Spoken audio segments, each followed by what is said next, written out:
안녕하세요. 연세건우병원의 이상윤 원장입니다. 오늘은 참 의사들마다 고민도 많고 환자분들께서도 고민이 많으신 테니스 엘보 상가염이라고 표현하는 그래서 말씀을 좀 드리겠습니다. 일반적인 정보는 인터넷 찾아보면 엄청나게 정보가 나올 거고요. 저희가 궁금한 거는 그거죠. 왜 이렇게 안 낫는가? 왜 이렇게 나는 고생을 할까? 거기에 관해서 많은 고민을 하고 환자분도 고생을 많이 하시는데 거기에 관해서 저의 의견을 좀 말씀드려보도록 하겠습니다. 일단 테니스 엘보가 왜 이렇게 안 낫고 고생을 많이 할까요? 하다 보면 치료가 어렵습니다. 그 이유를 말씀드릴 텐데요. 테니스 엘보에 대해서는 진단명, 정의에 대해서도 의사들마다 의견이 조금씩 다릅니다. 처음에는 이제 주변에 염증이 생겨서 오는 거라고 생각을 해서 상과염, 그래서 염증 표현을 썼는데 이제 연구가 해지면서 이거는 염증 세포들은 별로 발견되지 않고 그것보다는 우리 ECRB라고 하는 단요축 수근 신근 팔꿈치에서 손목까지 연결된 조그만 근육 힘줄이 있거든요. 그쪽에 과사형, 퇴행성 변화, 외상, 반복적인 사용으로 인해서 이게 미세적인 반복적인 손상이 오고 그게 정상적으로 치유가 되지 못하면서 통증을 유발한다고 그렇게 알려져 있습니다. 물론 여기에 대해서도 약간 의견이 있지만 일단은 ECRB라고 하는 그 근육에 오는 병변이라는 것에 대해서는 어느 정도 의사들이 동의를 하고 있고요. 근데 이제 딱 그 근육만 이상이 오느냐? 꼭 그런 경우는 아닙니다. 그게 주 병변이지만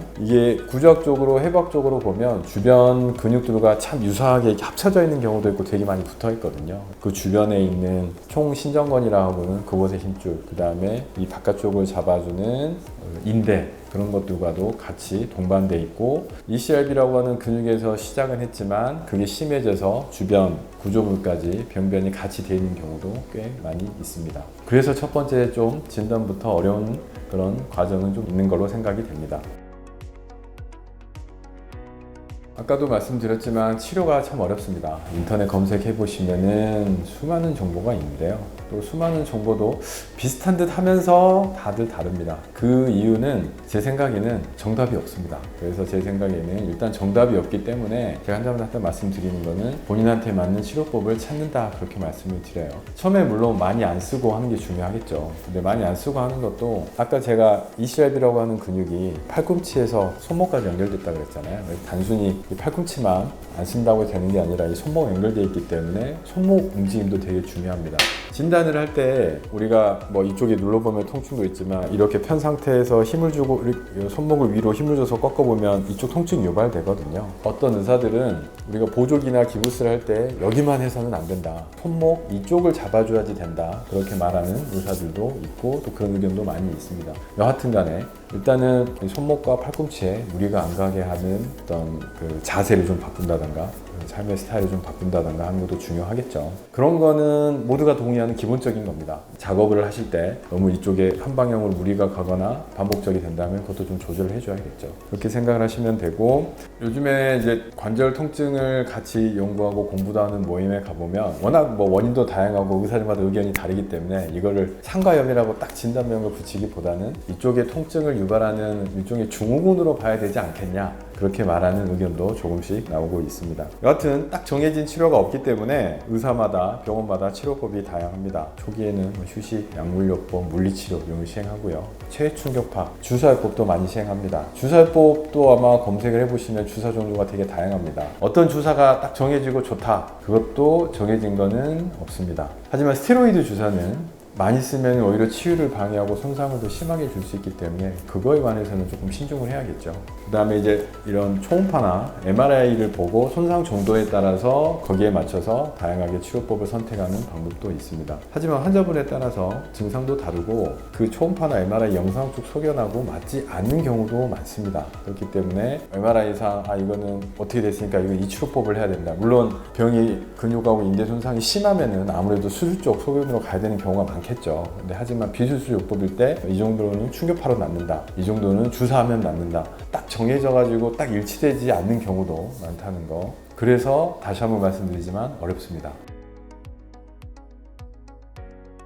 요즘에 이제 한겨울이 지나고 날씨가 좀 따뜻해지면서 이번 달, 저번 달에 유난히 상과염 환자분들이 좀 많이 오셨습니다. 왜 그럴까 고민을 해보면 아무래도 바깥 활동 많이 못 하시기 때문에 집에서 뭐 스마트폰과 그다음에 컴퓨터 이런 것도 좀 많이 하시고요. 아니면 이제 집에서 소일거리로 뭔가를 뭐 작업을 하시는 분들도 많은 것 같은데 그런 것도 영향이 좀 있지 않을까 하는 생각에다가 또 우리가 그런 어떤 전 세계적인 전염병이 오다 보니까 건강에 관심을 두게 되겠죠. 그러다 보니까 이제 운동도 많이 하게 되고요. 그럼 운동을 하면서 내 몸에 맞지 않는 또 안 하던 운동을 갑자기 하니까 좀 무리가 오면서 이 관절에 좀 영향을 주지 않았을까 그런 생각도 좀 있습니다. 어찌됐든 적당한 운동과 일상생활에서 좋은 자세로 하는 게 좋겠죠. 아까도 제가 이 성과염은 팔꿈치와 손목과 이렇게 쭉 연결되어 있는 근육에 문제가 있기 때문에 과도하게 반복적으로 사용한다던가 하는 건 좋지 않고요. 좀 관리가 중요하지 않나 그렇게 생각을 해봅니다. 수술을 해야 되는 경우가 저는 확률적으로 한 10분이 오시면 한두 분, 두세 분 정도라고 보통 말씀을 드리는데요. 수술은 이쪽을 절개를 해서 하는 방법이 있고 관절경을 이용해서 하는 수술도 있습니다. 각기 장단점은 있고요. 하지만 이제 뭐가 더 좋다, 뭐가 나쁘다 그렇게 해서 이분한테는 무조건 뭐 이쪽으로 한다 그렇기보다는 환자분의 증상에 맞춰서 그 다음에 상태에 맞춰서 제가 보통 시행을 합니다. 하지만 이 테니스 엘보는 내시경과 이렇게 열어서 하는 방법들을 다 할 수 있지만 이 안쪽에 한번 골프 엘보는 내시경으로 하기에는 아직은 어렵습니다. 이제 구조상으로나 여러 가지 제한점이 좀 있어서요. 그렇게 생각을 하시면 될 것 같고 이제 수술하게 되면 이제 이런 수술방이 들어와서 마취를 하고요. 거기에 따라서 수술의 원리는 이겁니다.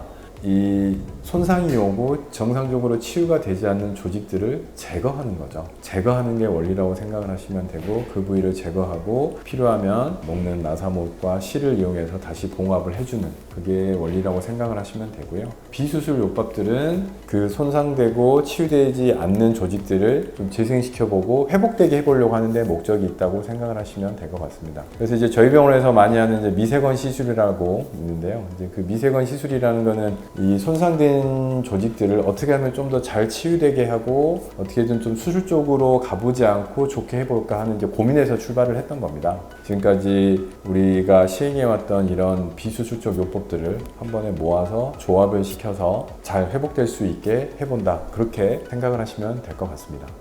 미세건 시술은 제가 이렇게 수술방에서 통증이 심하기 때문에 환자분들을 잠깐 수면 마취하고요. 그 다음에 수술 전 검사에서 제가 목표로 했던 부분과 이 수술장에서 실시간으로 제가 이렇게 초음파로 손상된 부분을 다시 확인을 합니다. 다시 한번 상태를 확인하고요. 염증 정도도 좀 확인하고 이제 저희가 보통 하는 이제 미세 바늘을 집어넣어서 손상이 있는 부분에 치유를 하려고 혈류 채널을 만든다고 표현을 하는데 약간의 상처를 주고요. 그래서 혈류가 다시 생기게 하고 뼈 부착 부위에 뭐 드릴링하는 구멍을 좀 뚫거나 좀 자극을 주면 바이올로직 힐링이라고 하죠. 생물학적 치유가 일어나는 걸 기대할 수 있다. 그래서 그것도 좀 같이 해주려고 노력을 하고 있고요. 이제 이런 식으로 해서 뭐 절개하거나 뭐 내시경을 이용하지 않고 해서 일단 환자분한테 큰 부담은 드리진 않고 그다음에 최대한 이 손상된 부분을 치유되게 하려고 노력을 합니다. 근데 이제 이 자체가 하고 나서는 되게 아프거든요. 아마 환자분들 스테로이드 주사가 아닌 뭐 재생 주사나 이런 걸 마저 보셨으면 아실 거예요. 초반에는 통증이 좀 있는 편이고요. 그 후에 이제 통증이 가라앉으면 바로 가벼운 일상생활을 하고 치유되려고 재활운동, 웰에서 경과를 보면서 치료를 합니다. 이런 식으로 치료를 열심히 해보고 그래도 만약에 호전이 없다면 수술로 가는 경우도 물론 있겠죠. 하지만 이제 그런 경우는 그렇게 흔하지는 않았고요. 항상 제가 처음에 말씀드렸다시피 여러 가지 다양한 치료법들을 항상 의사가 고민을 하고 환자분에 맞춰서 그거를 시행하려고 준비를 하고 있어야 된다고 저는 생각을 합니다.